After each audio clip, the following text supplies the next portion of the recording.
Yeah, we back. Yeah, we back. Now, today, man, we're going to be talking about Marcus Garvey and Tariq Nasheed.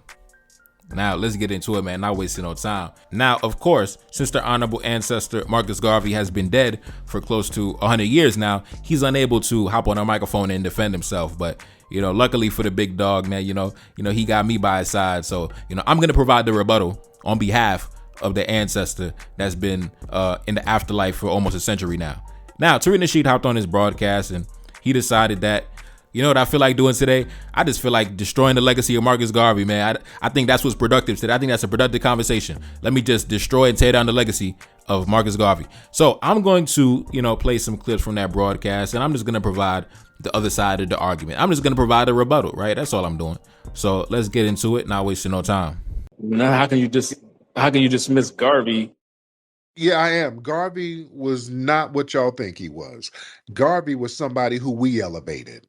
We elevated Garvey. Let's get that Garvey thing straight. Garvey didn't get a damn thing popping in Jamaica. We done said this multiple times. Garvey didn't get a damn thing popping in Jamaica. Yeah, Garvey never even went to damn Africa. Garvey failed. Garvey failed. Let's be real. And then when he went back to Jamaica, because of the whole mail fraud thing, because some of the Caribbean tethers he had around him were undermining him, some of his men that were undermining him, feeding information to law enforcement, were Caribbeans. Now, government agent Tariq Nasheed, right, instead of crafting his legislation to bring down to the White House when Donald Trump gets into office for reparations, he decided that, you know what, I'd rather just sit at home talking shit about Marcus Garvey. So anyways, like I said, because Marcus Garvey is unable to defend himself because he's dead, I'm going to defend the ancestor on his behalf. So let's get into it, man. Now, first things first, government agent Nasheed, instead of targeting the legacy of other businessmen like Vanderbilt or Carnegie or JP Morgan or Rockefeller, right? Or Henry Ford or anybody like that. Nah, we're going to destroy the legacy of Marcus Garvey. All right. Anyway, like I said, I'll engage, fuck it. I'll get down in the mud with you and I'll engage. One thing that I always say about Marcus Garvey is I compare his accomplishments and what he was able to achieve in a very short time, and then I think about the resources that he had at his disposal. You got to keep in mind, during the time when he was active, everybody was still traveling by horse and carriage and writing letters that took weeks to travel in the mail. You talk about a man that was able to establish over 1,000 branches of his organization in over 38 states and 40 different countries. Marcus Garvey was the leading black nationalist figure in the early 1900s, bar none. There was nobody close. Nobody was even touching his shoes. And when you tally up the amount of economic activity that he was engaged in, like I mentioned before, the grocery stores, the printing press, the newspaper, the factories, the hotels, Marcus Garvey in the modern day, he would have been up in the multiple millions. You talk about a black man that failed, he would have been worth in the multiple millions. And he was active during a time when it was extremely hostile to be a black man in that part of the world, in New York City, in the United States of America. It was very hostile to be a black man. So to accomplish that and then to turn around and say that he failed, man, listen, and like I said, I gotta look at you funny because you're gonna sit up on this Saturday morning and attack the legacy of Marcus Garvey, but not any of the men that I mentioned before, not a Vanderbilt, not a Carnegie, not a Rockefeller. No, we're gonna attack one of the greatest black businessmen to ever walk the face of the earth. We're not gonna attack, man, these dudes is out their mind, man. These dudes reaching new levels of goofy that I never seen. And it's crazy because this criticism is coming from the DVD man. Like, I could understand if Tariq Nasheed was actually some high-level businessman launching criticism against Marcus Garvey, right? Like, I could understand if it was somebody like Alan Onyema, right? The CEO of the privately owned airline, billion-dollar black man. I could understand if it was somebody like David Stewart, billionaire tech CEO, right? I could understand if it was somebody like Patrice Motsepe, billionaire in the mining sector. But I'm sorry, I'm not about to listen to the fucking DVD man try to tell me about Marcus Garvey, right? You're not in the realm of Marcus Garvey. The men I just named, those are men who are in the realm of Marcus Garvey in terms of economic activity, in terms of really doing big dog business. You are the fucking DVD man, bro. You are a fucking YouTuber. You sell t-shirts and sunglasses, bro. You're no different than a neighborhood hustler or a street vendor. Your legacy cannot stand up to the legacy of the men I just named, especially not the legacy of the honorable Marcus Garvey. And there's nothing wrong with selling t-shirts or being a street vendor, but we got to understand our limitations when we talking about business. We are living in the age of technology, right? Marcus Garvey didn't have YouTube. He didn't have FaceTime. He didn't have iPhones. He didn't have airplanes, right? Tariq Nasheed, you got all that. What have you produced for the people in terms of weighing up the legacy against yourself and Marcus Garvey? Where is your factories? Where is your grocery stores? Where is your banks? Where is your hotels? You have 300 times the resources available to you that Marcus Garvey ever wished that he could have. And what have you produced? You talking about Garvey failed. Do you think that we forgot about the Hidden History Museum from a couple years ago? Take a look up on the screen. You think we forgot about that? You said you were going to build one of the greatest museums that the human race has ever seen, right in the middle of Los Angeles, right? Take a look up on the screen. This is what you were advertising to the people. And this is what you delivered. And you talking about somebody failed. You talking about somebody failed. I know Dominican barbershops in Long Island that are sitting on more land that are more grandiose than that bullshit that you advertise, my boy. I know Arab gas stations that are sitting on more land than that bullshit museum, my boy. That shit is about the same size as a drugstore in the Bronx. But this is what happens when the street vendor, when the DVD man tries to step outside of his comfort zone and actually do real business, try to do big boy business, right? Listen, get back on the street, go back to hustling them DVDs, right? Leave the true economic activity to the real captains of industry. How the hell did a museum that was the same size as a goddamn 5-star hotel end up being reduced to the size of a bodega? My nigga, that shit looks like a fucking sandwich shop. But anyway, let's continue. That didn't do us no damn favor. He didn't do anything for the Honorable Elijah Muhammad. Elijah Muhammad stood on FBA business. Elijah Muhammad had the real blueprint. He did things the right way. That's why the organization is still strong to this day. The template is still strong. Nation building, men standing on business, respecting the women standing on business, respecting the men, black empowerment, investing in land, investing in businesses. Now, in this section of the clip, Tariq Nasheed tries to make a direct comparison between Marcus Garvey and the Honorable Elijah Muhammad, right? By saying that Marcus Garvey was the failure and Elijah Muhammad is actually the success story. Now, we're not going to mention the fact that one of the main foundational goals of the Nation of Islam was to have a sovereign nation equipped with its own territory, sovereign government, diplomats, army, and everything in between. The foundational goals of the Nation of Islam was never to integrate into America. It was never to do none of that shit. It was to establish a sovereign, self-governed territory equipped with its own constitution, its own legislative authority, its own executive authority, its own judicial system, its own currency, its own economic system, right? Its own passport. That was the goals of the Nation of Islam. It was to break away from the United States and become sovereign, become self-sufficient, become independent, obtain international recognition, sign treaties with other foreign governments as a self-governing nation. That was the goals of the Nation of Islam. So, pardon me when I say it, but the Nation of Islam, I'm sorry to tell you, Tariq, they failed. The Nation of Islam failed according to their own founding doctrine. They failed. They never established a sovereign governing territory with its own constitution and its own standing army and its own sovereign borders. They never did it. They never fucking did it. They failed. So I'm sorry to tell you. And also, I don't even understand the comparison because the shining star of the Nation of Islam, right? The most legendary black man to ever be produced from the Nation of Islam grew up in a Garveyite family. Malcolm X's mother and father were high-ranking members of Marcus Garvey's movement, the UNIA. So how the hell you gonna say that the Nation of Islam succeeded and Marcus Garvey failed when the Nation of Islam still decades later, they still have not achieved their objective? And the greatest black man to ever come out of the Nation of Islam grew up in a Garveyite family. So listen, I just crushed your whole shit right there. Just go home and go back to the corner, sell your DVDs, man. I crushed the whole argument. I crushed the whole debate, man. Take a look up on the screen. Earl Little, a Baptist minister born in Reynolds, Georgia, and his second wife, Louise, who was born in Grenada, were long-standing members of Marcus Garvey's Universal Negro Improvement Association, the UNIA. Earl Little worked as an organizer for the movement during the 1920s and at one time served as the president of the Omaha, Nebraska UNIA division. His wife, Louise Little, served as division secretary, writing reports documenting local UNIA activities and division meetings for the Negro World newspaper. Earl Little also petitioned for Garvey's release after his 1925 incarceration on federal mail fraud charges. On May 19th, 1925, Louise Little gave birth to a son, Malcolm, who would later be known as Malcolm X. The Littles' involvement in the UNIA extended to their children. Recalling his father in his autobiography, Malcolm X said, "The image of him that made me the proudest was his crusading and militant campaigning with the words of Marcus Garvey. It was only me, and he sometimes took me with him to the Garvey UNIA meetings, which he held quietly in different people's houses." During his lifetime, Earl Little was reportedly targeted by white supremacists. Malcolm's renowned work, The Autobiography of Malcolm X, even opens with a recollection of such an incident. When my mother was pregnant with me, she told me later that a party of hooded Ku Klux Klan rioters galloped up to our home in Nebraska one night.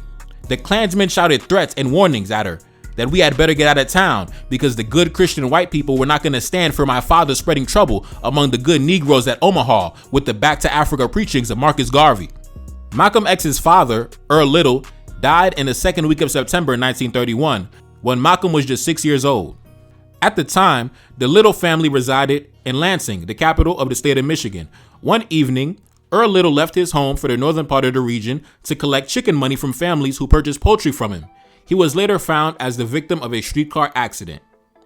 Earl Little had been cut in two. The accident was quite violent. Louise believed that her husband Earl was murdered, just like several black people who lived in Lansing at the time. Louise harbored no doubts that her husband had been murdered, possibly by the Black Legion. Now take a look up on the screen. The Black Legion was a white supremacist terrorist organization, which was active in the Midwestern United States in the 1920s and the 1930s. It split off from the KKK and grew to prominence during the Great Depression. Now, keep in mind, Malcolm X's father, Earl Little, he was just a high-ranking member in a certain division within the UNIA, right? In Omaha, Nebraska. And he was targeted for assassination. Now, imagine what Marcus Garvey had to deal with when he was known as the international head of the organization. Because if you got little, division captains being targeted for murder, then imagine the obstacles that were placed in front of Marcus Garvey. And to say that Marcus Garvey failed with all that he accomplished, man, listen, man. I mean, these guys, man, truly government agents, man. Like I said, he not even waking up. Why do we attack the legacy of Carnegie and Rockefeller and all the other, corrupt businessmen in American history? Why are we attacking Marcus Garvey, one of the greatest to ever do it? Now, I want to go back to something that Tariq had said when he said, Marcus Garvey was betrayed. He was undermined by his Jamaican associates, his Caribbean associates, things like that, right? Trying to make it seem like Marcus Garvey being betrayed had more to do with his lineage or his origin instead of just a reoccurring theme throughout the history of black men, where betrayal is a reoccurring theme among black men. It has nothing to do with your national origin, right? I want to go back and address that. Let's be real. And then when he went back to Jamaica, because of the whole mail fraud thing, because some of the Caribbean tethers he had around him were undermining him, some of his men that were undermining him, feeding information to law enforcement, were Caribbeans. Now, as an alleged black historian, right, as self-proclaimed historian, right, the DVD man over here who says that he is well-versed in black history, and he said that, Marcus Garvey was undermined by his own men, and tries to draw a comparison or tries to draw a connection between that and his origin back to Jamaica. Well, you could say the same thing for Nat Turner, right? Don't we all know that the Nat Turner rebellion failed? Why? Because somebody within his own ranks had tipped off the authorities, and because of that, it led to a mass slaughter of men, women, and children. Black men, women, and children were hanged and slaughtered because somebody within his own ranks betrayed him and tipped off the authorities. You could say the same thing for Fred Hampton, right? Didn't the FBI have a bunch of informants on Fred Hampton that led to his murder inside his residence? See, when it came to Marcus Garvey, all they did was arrested him and kicked him out the country. When it came to these legendary black men like Nat Turner and Fred Hampton, people ended up dead. You even had individuals during the Nat Turner rebellion that ended up getting executed, that ended up getting murdered, that had nothing to do with the rebellion. You had innocent black folks that ended up dead because somebody within his own ranks had tipped off the authorities about the rebellion. But that's how you know this guy is simply pushing propaganda. He's simply pushing a narrative, and it might work on some black men who are not intelligent enough to debunk it and decode it, but I see right through it because I truly understand the history of our people. I don't try to break it down to, he's doing this because he's from an island nation, right? Wow, Marcus Garvey got betrayed because he's from a nation surrounded by water. Nigga, you sound stupid as hell, but like I said, this is what happens when you drop out of school in the 8th, 9th grade like yourself, bro. You think you sound smart, but you only sound smart to a room of dumb niggas. When you get around a black man who's actually standing on intellectual business, you can't really hang when it comes to me, bro. You can't really hang. Those narratives don't pass the test when it comes to me. And I could keep going, right? You was talking about the Nation of Islam. Wasn't Malcolm X betrayed by black men within his own ranks from the Nation of Islam? The same organization you was booty clapping for? Yes or no? Yes or no? Was there not members of the Nation of Islam that was working with the FBI to assassinate Malcolm X? Men within his own ranks? Yes or no, right? Listen, man, your argument falls in on itself, right? Because like I said, when it came to Marcus Garvey, when he got betrayed, the only thing that happened was he got arrested and he got kicked out the country. Nobody ended up dying. Nobody got killed, right? I just named 3-4 black men Man, it was hundreds of people that ended up dying because of that shit, because of those betrayals. And we can keep going. Didn't Martin Luther King have men within his own ranks working with the authorities, informants working for the FBI? Yes or no? I could keep going, bro. In fact, just 3 weeks ago, you did a broadcast on your YouTube channel talking about the rapper Lil Durk getting arrested on federal charges. Wasn't Lil Durk betrayed by his own men working as informants with the federal government? Yes or no? Yes or no? His day one homies from the block working with the federal government, working with the white man, men within his own ranks, right? Listen, bro, this guy really, he's dedicated to pushing narratives, boy. He's dedicated to them narratives, man. But like I said, man, you're not even in the realm to even launch any opinion against Marcus Garvey. You are a street vendor. Bro. You are no different than the guy selling body washes on the corner, right? You are no different than somebody boosting the fucking body wash and the shampoo out the pharmacy and then selling it on the next block on the corner in the barbershop. Nigga, you are a street vendor. Nigga, you are a bum. You engage in low-level commerce. You don't engage in big boy business, my nigga. Look at your fucking museum, nigga. It looks like a sandwich shop in the middle of an impoverished neighborhood. And we gotta be real. It gotta be some rules of engagement, man. Like, in order to criticize Marcus Garvey, I'm gonna need to see your factories. I'm gonna need to see your printing presses. I'm gonna need to see your multi-million-dollar company. I'm gonna need to see the multiplicity of your employees that you are feeding and you are employing and paying every single week, right? I need to see the level of commerce you are engaged in before I take your opinion serious. We cannot listen to the thoughts and opinions of street vendors and t-shirt hustlers. You know what I mean? Come on, my nigga. You probably got like less than 10 employees. If you got any employees, my nigga, you report live from the basement. You a high school dropout from Alabama trying to give your opinion on one of the greatest black business minds to ever grace the face of the earth, man. Like, it doesn't make any sense. Like I said, if it's not coming from somebody of equal magnitude of Marcus Garvey, somebody like the billionaires that I mentioned before, because those men are in the league of Marcus Garvey in terms of the amount of people they employ, right? Those men are engaged in what I call big boy business, right? They have employees, they have staff, they have, big payroll, big overhead. Their office space alone is like 3-4 times the size of that bullshit bodega that you call a museum. So like I said, bro, stay in your lane, man. Stay in your lane. Unfortunately, due to the fact that Garvey is not here to defend himself, luckily, Garvey got me on his side, so I can function as an attorney operating on Garvey's behalf. But anyways, man, it's your boy Neferkari. That's Salim back in the Billy S&D. Cash app in the description. Support the channel, man. Support the album. Peace. No. Feel like I'm 75. Know that your team be full of them traders. You know that can never be mine. I'm grabbing a thought when I drive. I'm back in my zone and we on. She said that she ready to come be my wife. Yeah, hoping I don't do her wrong. I gave her my word and it's bond. I'm whipping the best like a lamb. I'm eating no chicken and lamb. Accustomed to call me the man. I never be up on the gram. I'm keeping that way undercover. She want me to tell her I love her. I told her I'm breaking the rules. I told her we making the news. Back in my city, they loving me. Standing alone, I'm 100 deep. Enemy plotting and still in reach. They trying to make sure that we underneath. Trying to make sure that we never make it. Coming for power, come get acquainted. Coming for everything that I wanted. Feeling like Drake, but I really wrote it. Feeling like Kendrick, I'm checking names. Gotta roll up while I go insane. Got so much stress, I been gained away. Stuffing these racks in this Louis case. One thing for certain, I'm about to check. Keep it 100 and nothing less. Stick with the family since day one. Had to stay down till my day come. Had to stay down, but I'm never patient. Hop on the mic and I'm motivated. Hop on the mic and I drop a classic. Haters can't see me, they copping glasses. Back in the studio making magic. Got a new tape and it's in production. Back on my business, I got a budget. Staying low key when I'm out in public. Feel like I'm 75. Know that your team be full of them traders. You know that can never be mine. I'm grabbing a thought when I drive. I'm back in my zone and we on. She said that she ready to come be my wife. Yeah, hoping I don't do her wrong. I gave her my word and it's bond. I'm whipping the best like a lamb. I'm eating no chicken and lamb. Accustomed to call me the man. I never be up on the gram. I'm keeping that way undercover. She want me to tell her I love her. I told her I'm breaking the rules. I told her we making the news. Making it new, making it new.